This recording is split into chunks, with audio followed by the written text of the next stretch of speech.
பெரியபாளையம் அருகே இறால் பதப்படுத்தும் தொழிற்சாலையில் ஏற்பட்ட விபத்தில் மீட்கப்பட்ட ஒடிசா மாநில தொழிலாளர்கள் சொந்த மாநிலத்திற்கு அனுப்பி வைப்பு.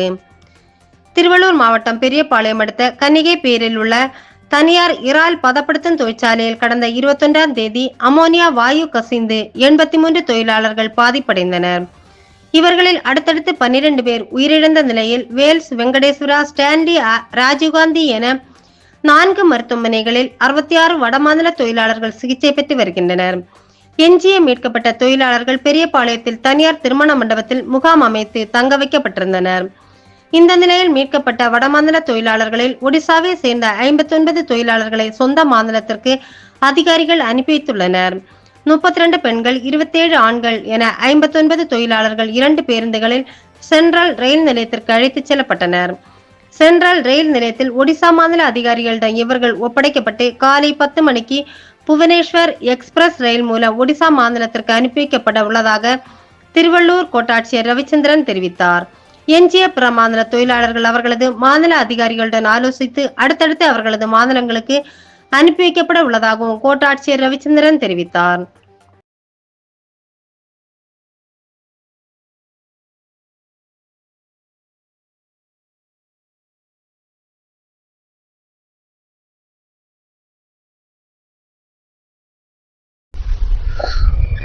அமோனியா கேஸ் பாதிப்புல இருந்து காப்பாற்றப்பட்ட ஒரு 147 வெளிமாநில தொழிலாளர்கள் அனைவரும் வந்து மண்டபத்தை தங்க வச்சு ஒரு 4 நாட்கள் வந்து அவங்களுக்கு வந்து அனைத்து பராமரிப்பு பணியும். இன்று ஒரிசாவில் இருந்து ஒரு 6 லேபர் ஆபீசர்ஸ் வந்திருக்காங்க டிபார்ட்மெண்ட். அவங்க முன்னிலையில இந்த 59 லேபர்ஸ், ஒரிசா லேபர்ஸ், அவங்கள வந்து இப்போ 10 மணிக்கு ட்ரெயின்ல அவங்க சேஃப்டியாக அனுப்புறதுக்கான பணிகள் நடைபெற்று இப்போ வந்து அவங்க எல்லாருமே கிளம்பி போயிட்டு இருக்காங்க. ஒரிசா ஆபீசர்ஸ் அவங்கள வந்து ஸ்டேஷன்ல பிக்கப் பண்ணி அவங்க வந்து சேஃப்டியாக கொண்டு போய் அவங்க அடுத்து ஃபர்தராக என்னவோ அதை பார்த்து பண்ணிட்டு இருப்பாங்க.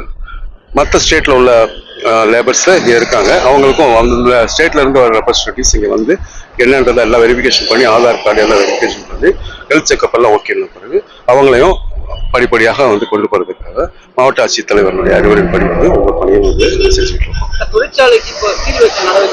அது தனி ப்ராசஸ் பண்ணிட்டு இருக்காங்க. அது வந்து நிர்வாகத்தில் வந்து என்ன சொல்றாங்களோ அது பார்த்து பண்ணிட்டு இருக்கோம். அது நடந்துகிட்டு இருக்கும். பார்த்துக்கலாம். இப்போ வந்து அனைவருக்கும் மீதம் இருக்கக்கூடிய இந்த 59 நபர்களை போக மீதம் இருக்கவங்களுக்கும் இங்கே வந்து வச்சு அவங்களுக்கு உணவு மற்றும் அனைத்து வசதிகளும் செய்து பராமரிக்கப்பட்டு வருகிறது. டிஸ்சார்ஜ் ஆனவங்களை தனியாக ஐசோலேஷனாக தனியாக வச்சு அவங்களுடைய ஹெல்த்தும் வந்து மானிட்டர் பண்ணி அவங்களுக்கு தேவையான அனைத்து வசதிகளும் செய்யப்பட்டிருக்குது. அவங்கள தனியாக வச்சிருக்கோம். இப்போ நேற்று டிஸ்சார்ஜ் ஆன ஒரு 20 நபர்கள் அவங்கள வந்து தனியாக வச்சிருக்கோம். இப்போ இது பாதிக்கப்படாத, அதாவது இந்த கேஸ் பாதிப்பு இல்லாத அங்கே ஒர்க் பண்ணால வேற ஷிப்ட்ல இருந்த ஒர்க்கர்ஸ் அவங்கள மட்டும் நாங்கள் இங்கே தனியாக வச்சு இவங்க தனியாக 2 மண்டபங்களை தனித்தனியாக வச்சு பராமரிச்சு